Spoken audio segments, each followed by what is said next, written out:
Culiacan, Mexico, the stronghold of one of the most powerful criminal organizations in the world, the Sinaloa Cartel. Its forte, international drug trafficking.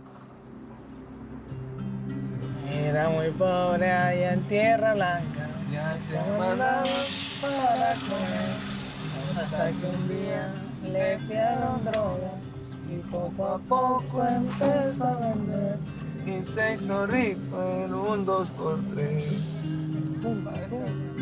Elguero and his colleague have been working for the cartel for several years. They are sicarios, hitmen. When was your last victim? When was it?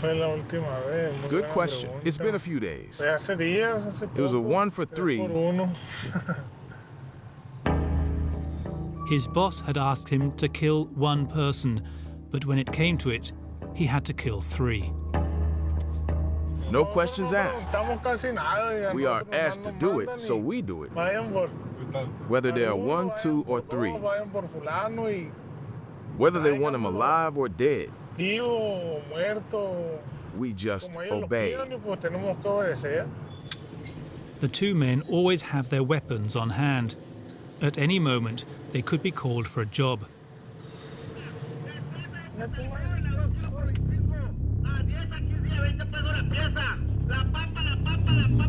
For good luck, they often stop by and pray to Santa Muerte, the goddess of death, in this little chapel by the side of the road. Give me faith. The 2 sicarios prepare an offering for her. There is a name on this book because it is meant for someone in particular. This one is for someone else, and this one is for someone else. On this one, it S marked, etc., because it asks for anyone.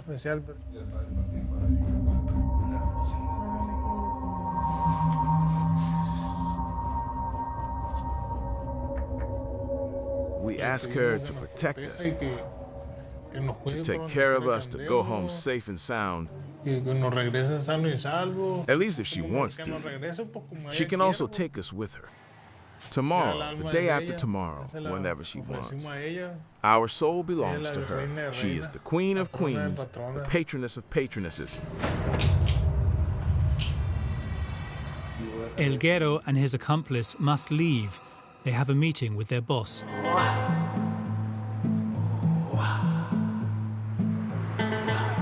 At nightfall, one of our contacts informs us that a murder has just been reported to the authorities.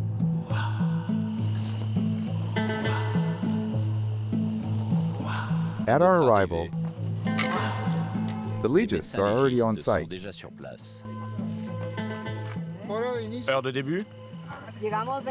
We arrived at 20H11. We will put 20H15. For the needs of the investigation, the crime scene is analyzed and photographed from all angles. The doctor has little doubt. He's a new victim of the cartels. He would have, in 25 to 30 years, he has marks on the whole body. Is it common to find bodies like this one? Yes, every day. Why? It's because of the violence that prevails in the state. Many of these murders are the consequence of the rules of the organized crime. In Mexico, many corpses show signs of torture. It's a way to scare people. They want to dissuade other groups from coming to their territory. Every day we find young people in this state with marks of torture. In Mexico, this drug war between rival cartels kills almost 25,000 people every year.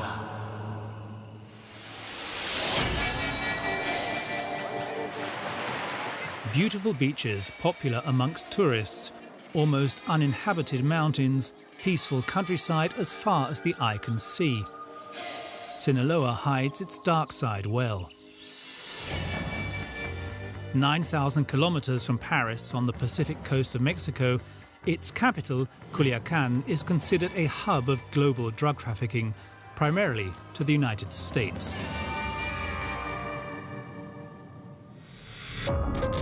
Opium, cocaine, cannabis and fentanyl, the Sinaloa Cartel can pocket anywhere from $3 to $12 billion each year.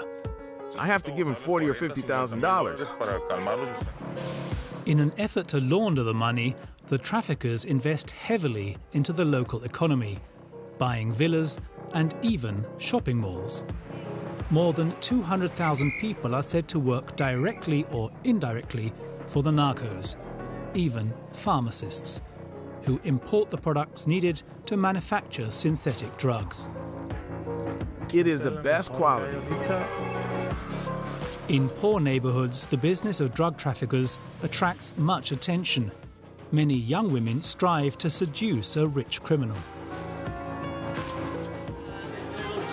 Have you spotted any boys you like? Yes, many. However, in 15 years, this drug war has already led to the death of more than 230,000 people in Mexico. There are approximately 5 violent deaths per day. Since 2006, the Mexican state, with the help of the United States, has been trying to eradicate the cartels, but without success, despite a couple of famed arrests, like the capture of the renowned El Chapo in 2016. A legendary boss of the Sinaloa Cartel and ranking as the 701st richest person in the world, according to Forbes. The current leaders of the Sinaloa Cartel are still extremely powerful. They have an army of 100,000 men, the famous sicarios. Even the government doesn't have these weapons. But within the cartel, rivalries are common. I'm listening to you. 3 clans are fighting for control over the territory. Torture, burn, dismember. I've done it all. Several groups in the cartel have exceptionally opened their doors to us. We gained access to secret drug laboratories, and an important cartel boss agreed to meet with us. We turn risk into dollars. Exclusive access into this violent world where money is power, corruption is rampant, and murder is daily.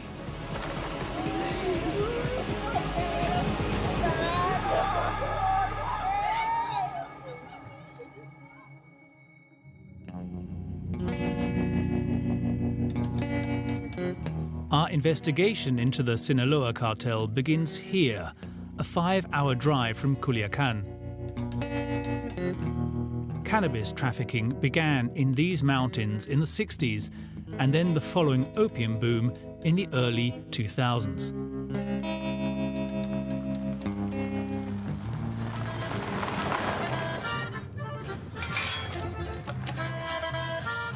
A man who worked several years for the El Chapo clan agreed to meet us. He is still a drug trafficker. El Chapo helped him get into business.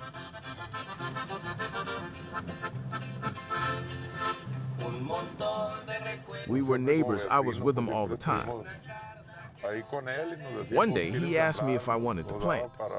He gave me, as they say, enough to cover my expenses. Then I started working for him. Manuel reflects on good memories from this time. He was a really nice guy. When you asked him for a favor, when you had problems, whether you were a family member or not, he always gave you his support.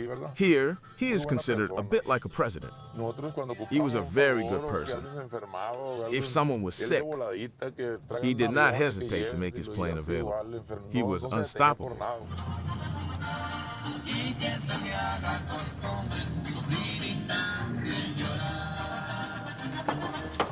Manuel owns a poppy field, a plant with which heroin is made.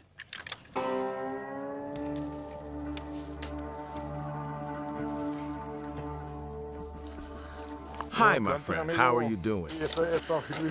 I'm fine. We should water there. Yes, that would be good. With his men every morning, he harvests opium gum, a brown, viscous material obtained by making an incision in the capsule. A kilo of this substance is worth 600 euros in Sinaloa, and much more once it reaches American soil. There, prices can triple. You can earn 3 times as much. Planting is a business. The goal is to direct the production to the United States. His field earns him about 6,000 euros net per year, double the average salary in Mexico, but a third less than in El Chapo's time. There are new drugs now that are much stronger. Opium gum is no longer as successful as it used to be. But it is natural. It is not a synthetic drug. For us, it comes from a plant that grows in the ground. It's organic. At the end of the morning in his ranch, shine, the opium farmer does the analysis of his harvest. There is about 5 kilograms of gum, maybe 7. A nice amount. Yet Manuel claims that once the wages of the workers and the fee is paid, he has not much left. Synthetic drugs that compete with Manuel's opiums are crystal meth and especially fentanyl. Fentanyl is a substance 40 times more powerful than heroin.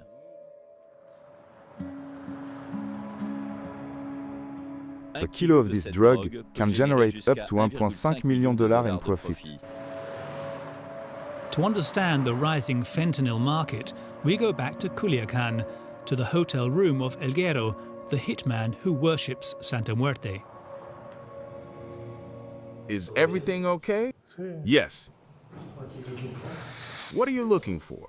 I was checking a car. Do you always have to be on your guard? Yes, there are always envious people who would like to take my place. Over the years, Elguero has risen in rank. In addition to being a sicario, he is a so-called chef. That is to say, he makes drugs for the cartel. This is the best quality there is. Every week, they manage to produce up to 100,000 tablets, sometimes more. In Mexico, one pill costs less than $1. In the United States, it costs between 15 to 30 times more.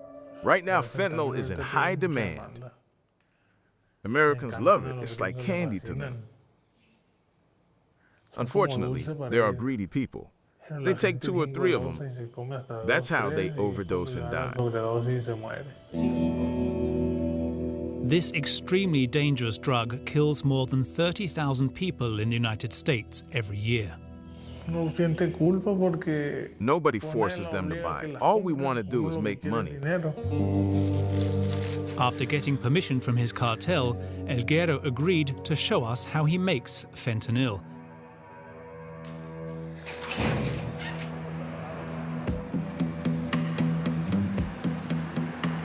Hundreds of hidden laboratories are scattered all over the Mexican countryside. Elguero's laboratory is only 2 hours from the center of Culiacan.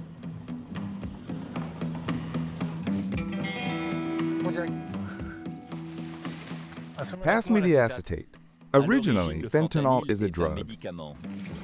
Go on. An analgesic, opioid, which is used to relieve intense pain. Come on, stir.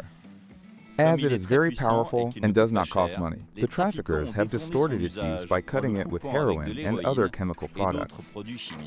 Be careful not to smoke, otherwise it explodes. The manufacturing process is delicate and dangerous.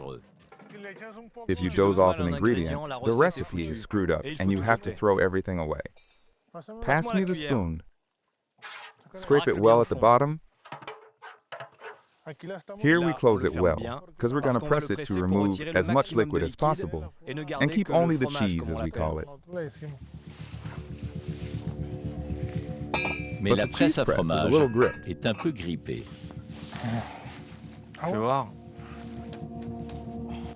It's stuck. Every minute counts. Pull, help me.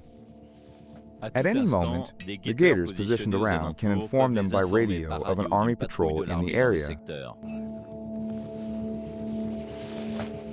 And after several minutes of effort, hit on the side.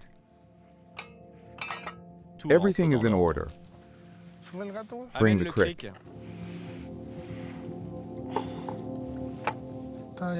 Press well. Voilà. Tout ça, ce sont des déchets. And here's the cheese. This is fentanyl and opium. If you don't wear a mask, it can make you go crazy.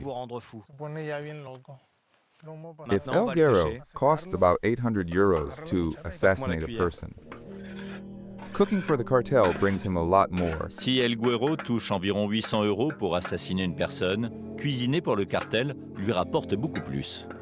A doctor doesn't make that much. On a farm, El Guerro started working for the cartel at the age of 16. You have no choice but to do this when you start today. Because if you're in a ranch, El Guerro a commencé à travailler pour le cartel dès l'âge de 16 ans. D'abord comme guetteur, puis comme assistant dans un laboratoire où il a appris les recettes de fabrication. Otherwise, you're going to starve. Dans une ferme, tu n'as aucun avenir. If he makes a lot of money, El Guerro is also someone who will never be able to leave the cartel or aspire to a more peaceful existence. S'il gagne beaucoup d'argent, Because I know too many El things Guerro now. sait aussi qu'il ne I know pourra a jamais lot of quitter le people. cartel, And ni the bosses aspirer à who une put me in this existence position, plus paisible. they know me well. If Je they sais trop de see choses that maintenant. I'm trying to Je get connais away plein de with gens. it, they'll think, Et les boss qui m'ont I'm mis à going ce to betray poste, ils them. me connaissent bien. S'ils voient que So j'essaie if de you m'en leave, aller, they'll kill ils vont you. penser que je vais les trahir. Take another turn. Alors, This pack of si tu drugs will pars, be hidden in a ils te tuent. cartel vehicle to be taken to town. It's still hot. Fais encore un tour. Ce paquet de drogue va être dissimulé dans un véhicule du cartel pour être emporté en ville. Elle est encore chaude. Another team is in charge of making the pills. El Guerro is under orders of a prominent drug baron in the area. he owns several laboratories. Heroin, fentanyl, meth. He has a lot of power. How do bosses run the cartels? What rules must be respected?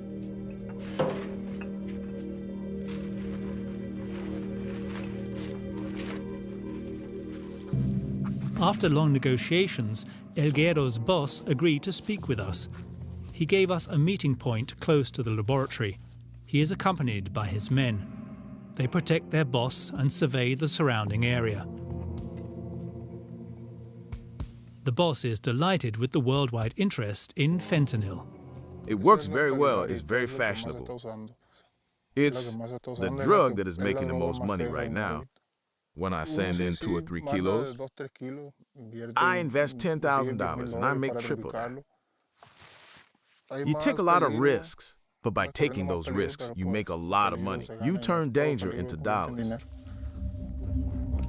The cartel has banned the sale and use of this drug in Sinaloa, as it has devastating effects on the body. They look out for those who don't listen. We don't sell a gram here. Everything goes across the border. The cartel members know they will be killed if they don't obey orders. They receive 2 warnings, and on the 3rd, they are executed. To have a chance of joining the cartel, all candidates must pass an entrance exam.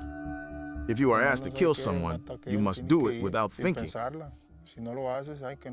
If you don't do it, they beat you up and you're out. It's a test. If you continue to do it, you don't too join us.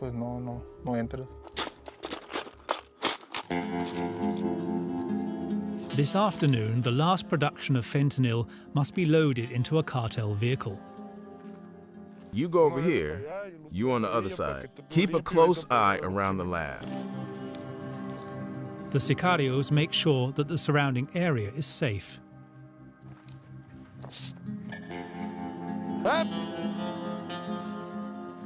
From here, you have a clear view. The military is over there, towards the mountains. On that side, you can always see the idiots coming. We always check that the path is clear. The group fears a military raid, the only ones they can't corrupt, unlike the police. It's dangerous, but now it's okay, everything is quiet. The green light is given to begin loading.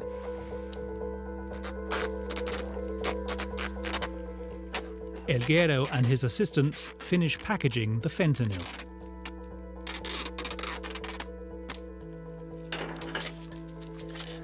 How many kilos have you transported since you started working for the cartel? I would say 5 tons, maybe more. Tons. I can give an exact amount. There have been too many. I stopped counting. Is it dangerous to transport drugs to Culiacan? We have weapons to defend ourselves. But yes, it is dangerous. If the soldiers catch us, they won't do us any favors. For the journey, the group is equipped with military-grade weapons. It's the best. It's perfect. There are 90 bullets in the magazine. We can fire them in less than a minute. Even the government doesn't have this type of weapon. Weapons and drugs should not be visible from outside the vehicle. The packages must be the right size to fit in the hiding place. Otherwise, you can close it and you can see them. There it is, good. It all fits in well. Afterwards, the drug will be carried by plane or by car to its final destination. Their biggest danger is the rival cartels. El Guerrero has already been shot once. The bullet entered here and exited there. It tore off a piece of bone, but I'm still alive. Only on rare occasions do the cartels join forces, as on October the 17th last year for the coordinated rescue of Ovidio, El Chapo's son. We kept quiet among friends. When we received a radio call asking for help, we all went. We had to shoot to free the boss.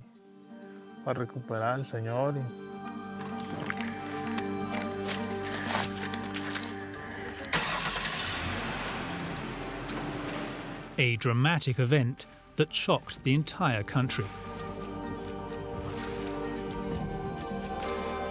Ovidio Guzman is hiding in this grand villa in the center of Culiacan when, around 3 p.m., Get out, I said, quiet. He is captured by the police. It's a major arrest.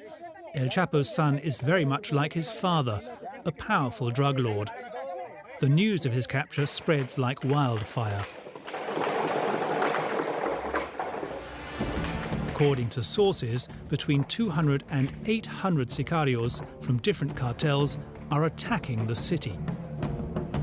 They are equipped with heavy machine guns mounted on pickup trucks. The fighting is extremely violent. The cartels quickly take over. Watch out, they're shooting. Even army vehicles are captured. They are releasing them.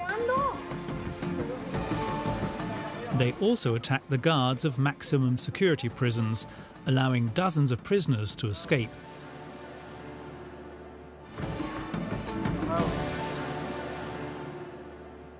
At 5:30 p.m., the President of Mexico ordered the release of Ovidio to bring an end to the bloodbath. Y se decidió proteger la vida de las personas. The government will not publish any official record of the event, and the story doesn't end there. A few days later, in this parking lot, CCTV camera footage shows the assassination of one of the police officers involved in the arrest of El Chapo's son. From this red car, 4 sicarios shoot the man with nearly 150 bullets in 6 seconds. An execution to deter the authorities from attacking the big drug bosses.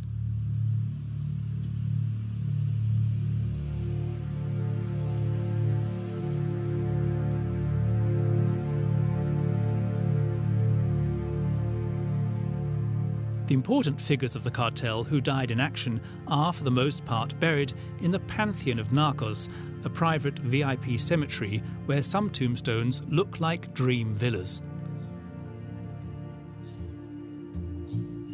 Armoured windows, surveillance cameras, balconies with panoramic views and trendy decorations. The families of the victims spend up to $500,000 for a tombstone.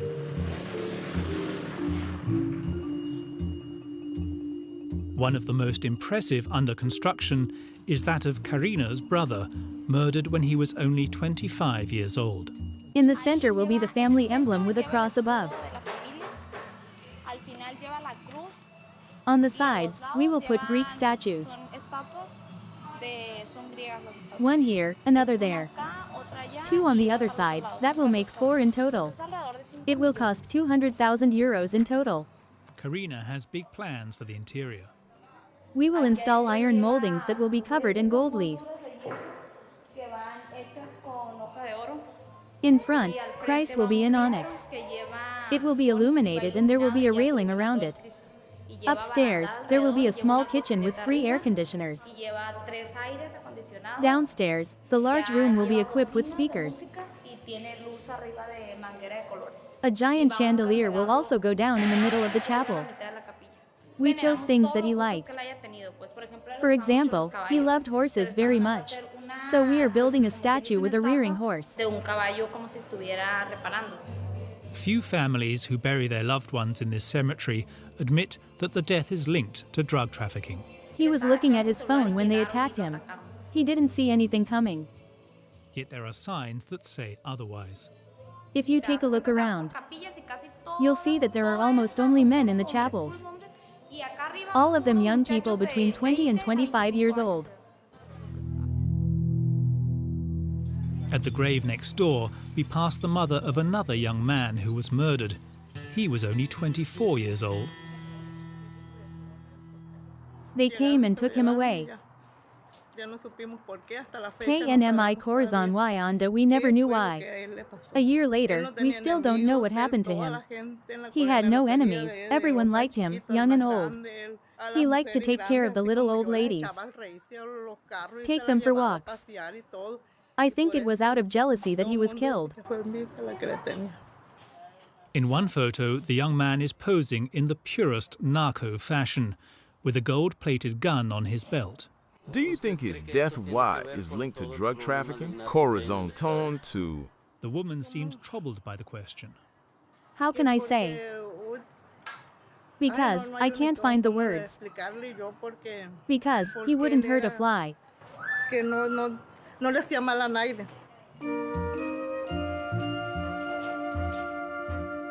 Opposite Uriel Antonio's chapel, another religious man has been buried. And in the chapel next door, yet another innocent man, despite the statue of El Chapo. Photos of the dead with a gun on their belt are posted everywhere.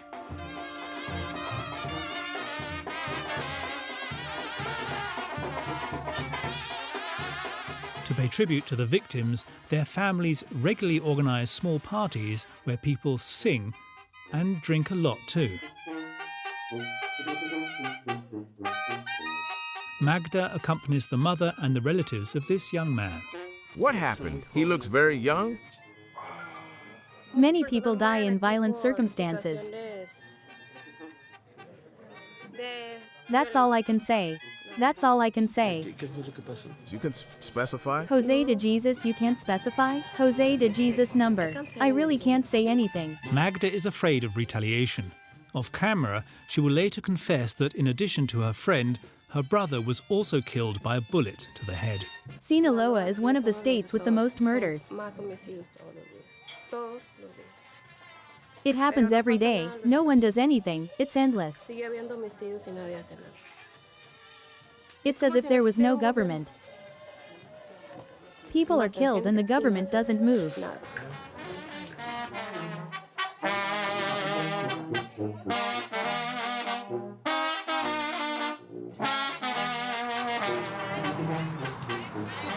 In Culiacan, criminality is funding some companies, in particular funeral homes. There are 5 big contenders in this market, in a race against each other to organize the funerals. We've got info on people who are half buried. Santos has been working for one of them for 3 years. Be ready to leave in case the info is confirmed. Okay, fine. Thank you. I'm getting closer. On the other end of the line is a colleague who is in charge of sourcing tip-offs. Yeah, I got a phone call where they're telling me that somebody got killed. This is something that happens a lot. The crime scene is in a poor neighborhood. Santos is paid on commission. He tries to sell a funeral contract to the victim's family. Why did they take him away from me? Why? But this morning, no luck. Hi, man. His competition is already there. You're the one doing the funeral?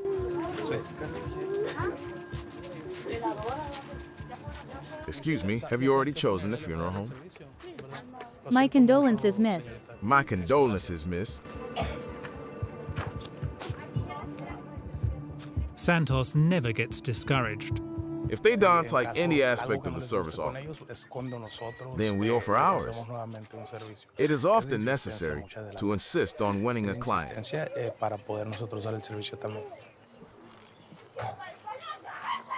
But before attempting a new business approach, Santos wants to know what happened.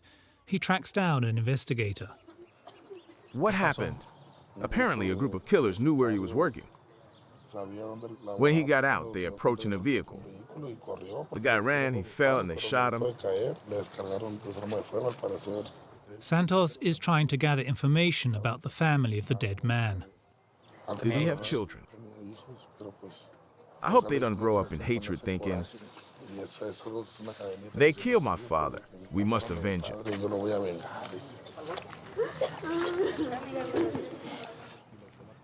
When the victim's family leaves, Santos will try his luck again, right under his competitor's nose.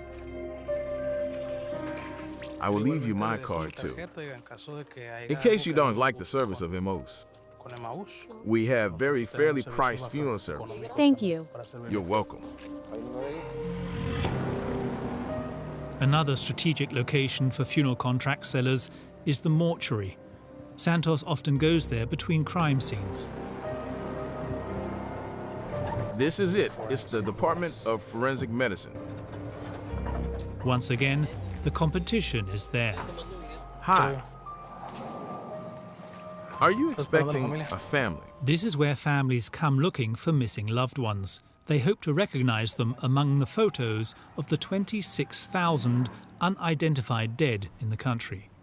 You can spend whole days here, waiting for a family to arrive in search of a body. Sometimes their last hope is to find it in the morgue.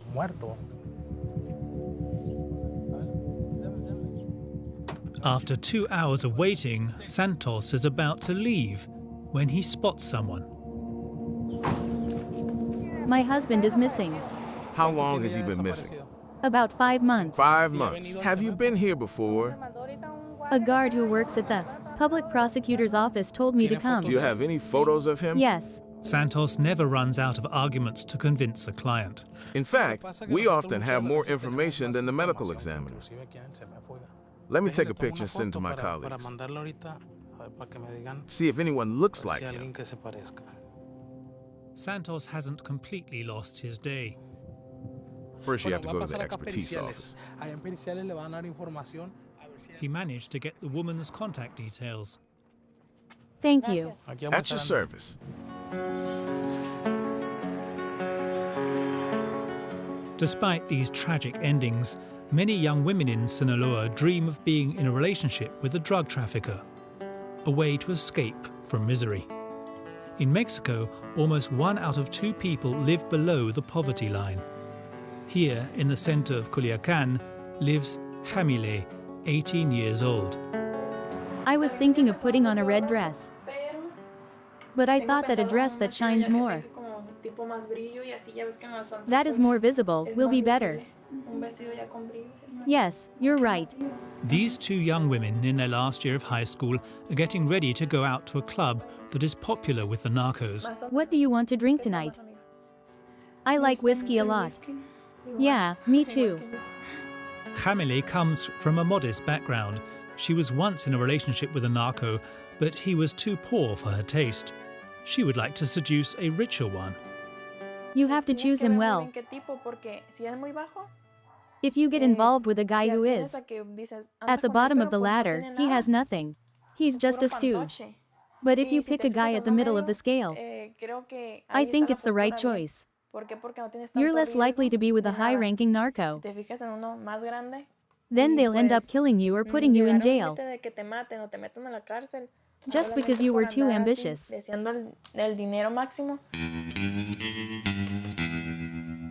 Camille has already thought of everything. The narco will first notice your age and your beauty. The first thing he will ask you is, "I want to have a child with you." If you are ready, you answer, "Okay, but first I want a car and a house." Close your eyes. Camille and her girlfriend will refine every detail of their appearance to perfectly match the narcos's tastes. Some people like rebuilt girls. Those with a nice body, nice breasts, nice buttocks and a small size. They criticize a lot of those who have none of that. You too would like to do something new? Yes, my breasts, because I don't have any. And my nose too. Camille is ready to accept anything to achieve her goals, even the worst. If you find a narco who is nice to you, but who is capable of torturing you, do you stay with him? Yes. I think women like adrenaline and love danger. I'm done. I'm ready to go. Do you want to put a headband on?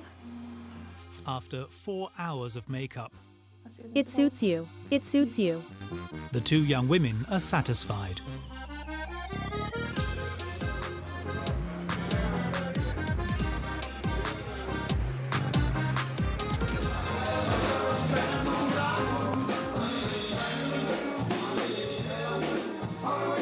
A bottle of whiskey, please. But inside the nightclub, Camille and her friend have competition.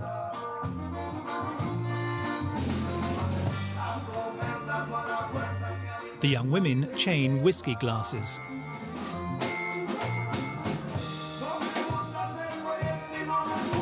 When a man spots them and finally invites them to dance.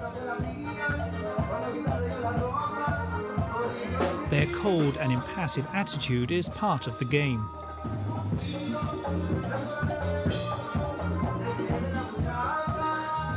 Camille wants to be different to the other women. They know they are well made up. They make a show of it when they dance, when they drink. They go up on the tables, go to offer beers to the musicians. I don't need to give beer to musicians to get noticed. And have you spotted any guys you like? Yeah, lots of them.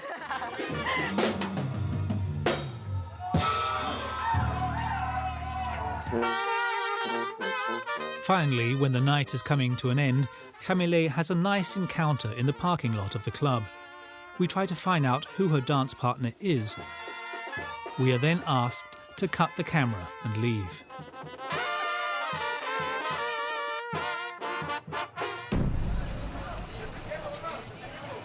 The next morning, we find Camille in the central market.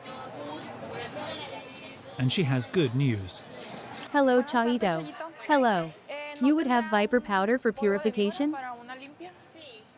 How much do I owe you? €1.50. Thank you. The young woman decided to consult a witch for a purification session, a very popular practice in Mexico. In this waiting room, under the gaze of Santa Muerte, Camille tells us what happened the day before. He is certainly a narco. Why'd I say that? It's his way of acting. Without knowing me, he paid a group of musicians for 3 or 4 hours. He wasn't a little guy as we say in Culiacan, he was a gentleman. He wasn't in the mode, I am a narco.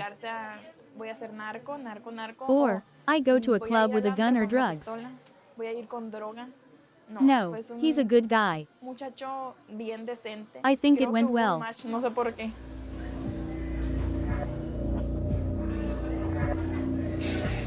These rituals are a mixture of Catholic beliefs, indigenous customs, and black magic. I release you. In the name of the Father, the Son, and the Holy Spirit. I protect you with a bubble of light. Camille has a troubled past. Luz, the witch, notices several anomalies in her. You're a little inflamed here? Yes. Your hands are all red. It looks like someone has chained you up. Look at you, you're all red.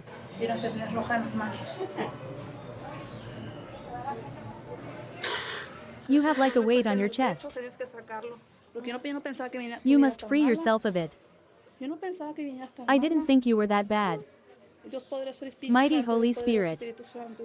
Mighty Holy Spirit, take out all the evil in this body. Camille then talks to Luz about the evil that is eating away at her. It's my father, he doesn't want me to be happy with anyone. Your father is in love with you. He desires you, he loves you like a woman. He doesn't want you to be happy with another man. Camille's father is a drug trafficker. He abandoned her with her mother when she was a baby, but since she became a young woman, he has been harassing her. After confiding in Luz, Camille decided to move on and change her life. I just want to cleanse myself. Forgive my father and not act that way with people. Not manipulate them anymore. I'm going to focus on finding someone good. According to Luz, young women showing attraction for narcos is common in the region.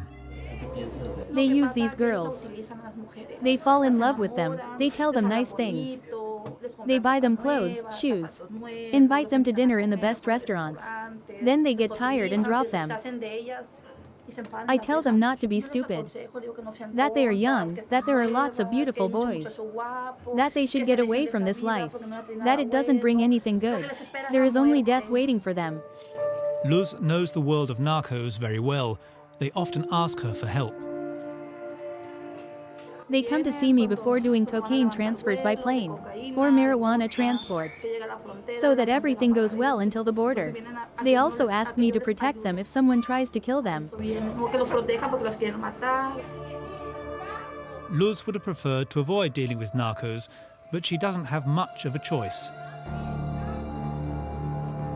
I have to do it. If I don't do it, they threaten me.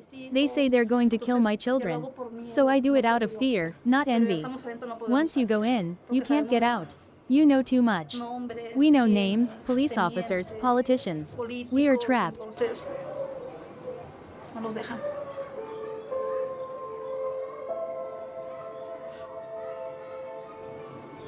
Once I escaped and they killed my brother.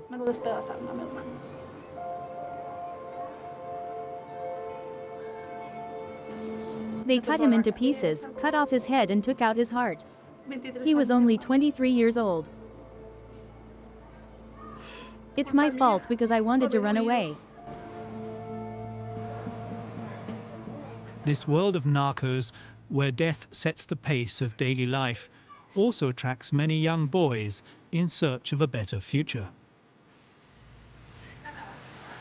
In Culiacan, many dream of becoming a narco instead of a doctor. Put the potatoes here, put that over there, this goes here. Luis is a high school student. Faster, Luis. Faster, Luis. After school, he works at Rodolfo's. Hurry up.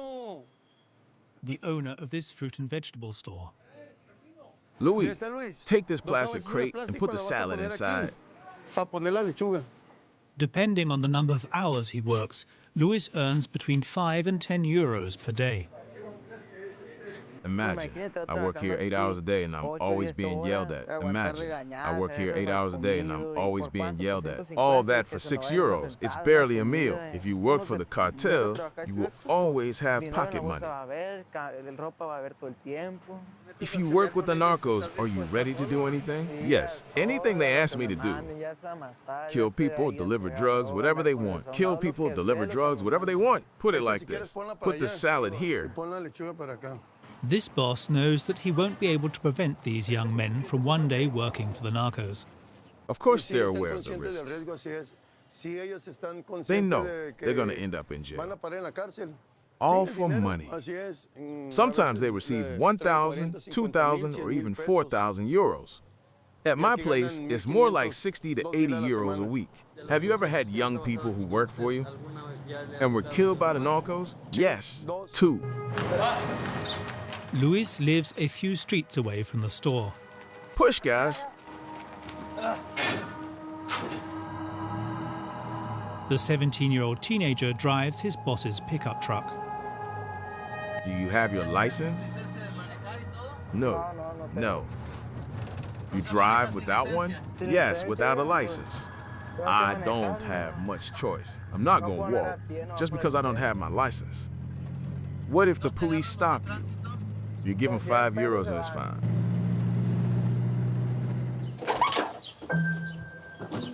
Luis lives with his father, brother and sister in this little 3-room house.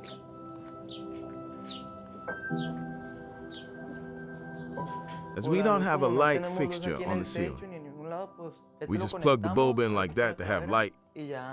This is my room. I sleep with my brother. Over there is the bathroom, and we keep our clothes here.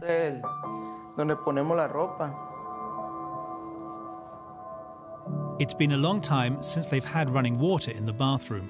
The shower doesn't work, so we have to look for water outside with a bucket.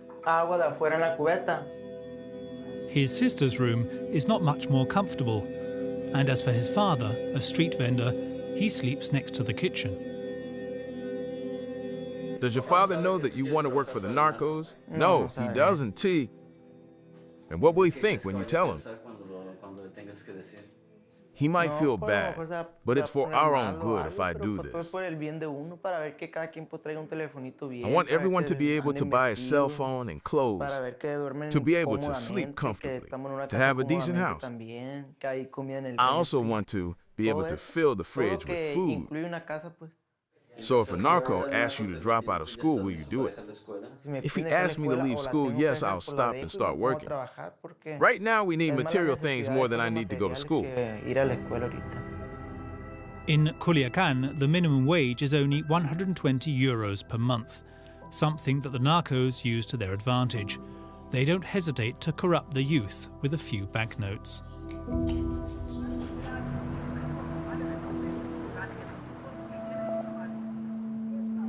In 10 years, the cartel war has also been responsible for more than 44,000 disappearances in the country, mostly of young people. Mass graves are regularly discovered.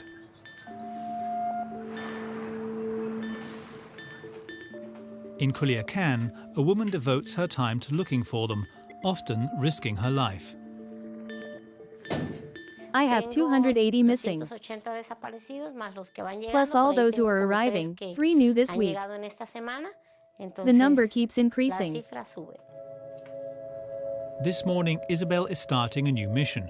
A few days earlier, a person slipped a note under her door giving the precise address of a mass grave. In 3 years, Isabel and her group have already found 70 bodies. This one was buried. There was a lot of whitewash on him, so that you can't smell anything. He was identified thanks to a tattoo on his back. Look, this young man, it's him. And he unfortunately ended up like that. Isabel also lost her son. This is where they probably brought my son. Everything was burnt. Everything was burnt. RAUOF burned bones. And a lot of burnt bones. Maybe one of these fragments belongs to my son.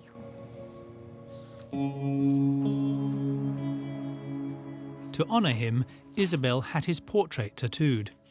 Her son was a municipal police officer. He was one of the unlucky witnesses of an attack against a group of soldiers who were transporting a drug trafficker. There are gloves and masks there. We have to divide them up. Isabel hosts the group of volunteers in her living room. They are all parents of missing children. Donde están? You will be able to take pictures with your phone. In addition to pickaxes and shovels, these body hunters, as they are called in Mexico, use a very special tool. Look here, it's in the shape of a spiral. You put this part into the ground as deep as possible. When you take it out, you look where there is soil. You sniff it, and if there is a corpse that is decomposing, you can tell by the smell or the color of the earth.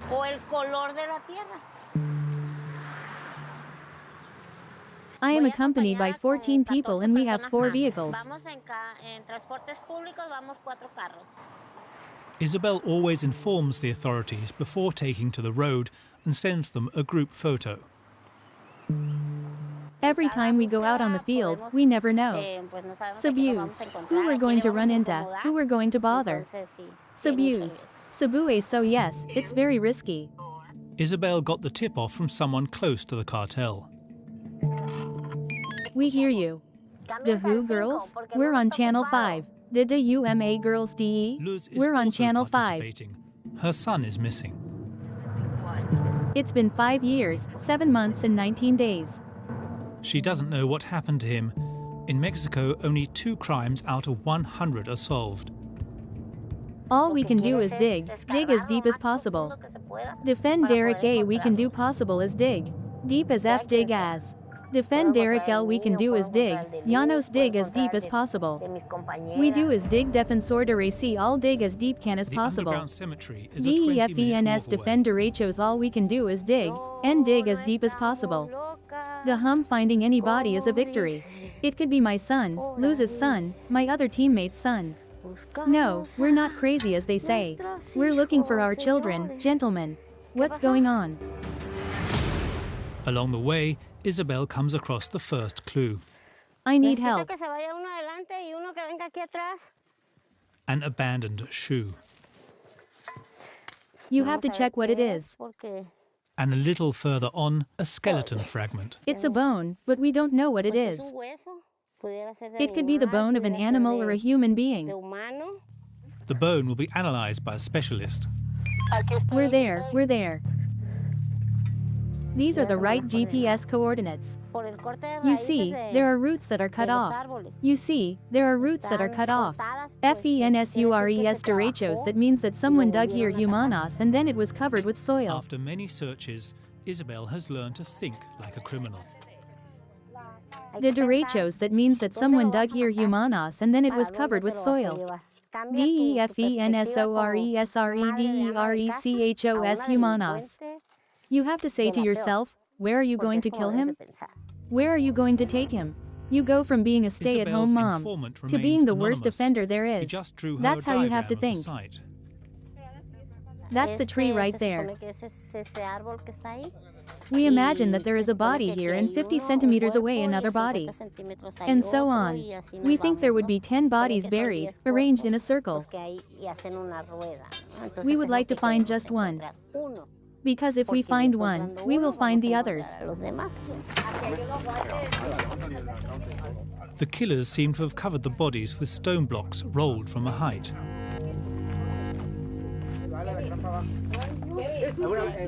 These few stones won't stop us. There are 10 mothers who are crying for their children. 10 bodies here, can you imagine?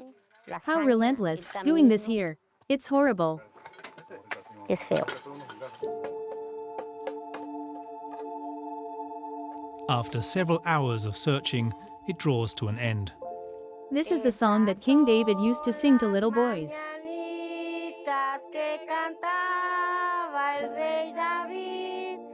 We are singing it for your birthday. Muchachos bonitos, se las cantamos aquí. Wake up, Junior, wake up. Despierta, Junior, despierta. The moon just hid itself. Se metió. No sopla la mitad. Happy birthday, my son, wherever you are. DEFENSORES, happy birthday, my son, Derecho, wherever you are. DFNs, FENSORES, Derechos Fanos. D donde, I will search for you until my last breath. Even if I have to die in the battle. Even if you are no longer in this world. I will still find you, my son. No matter where you are, I love you. I kiss you, I miss you, come home. It will be okay, Murta. It's going to be okay. In your honor, this is all for you. My son disappeared on November 12, 2017. 12 de noviembre del 2017. What happened? An armed commando kidnapped him. So far we have no leads, nothing. No hay pistas, nada.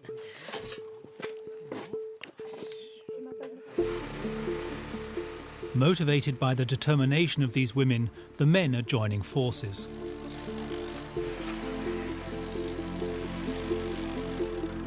A small bone, we just need a small bone.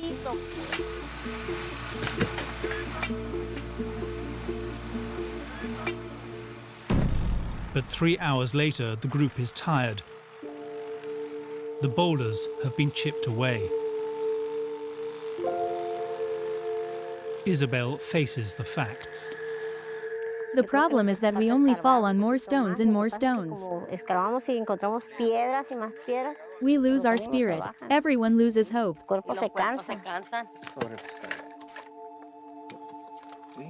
She decides to stop the search.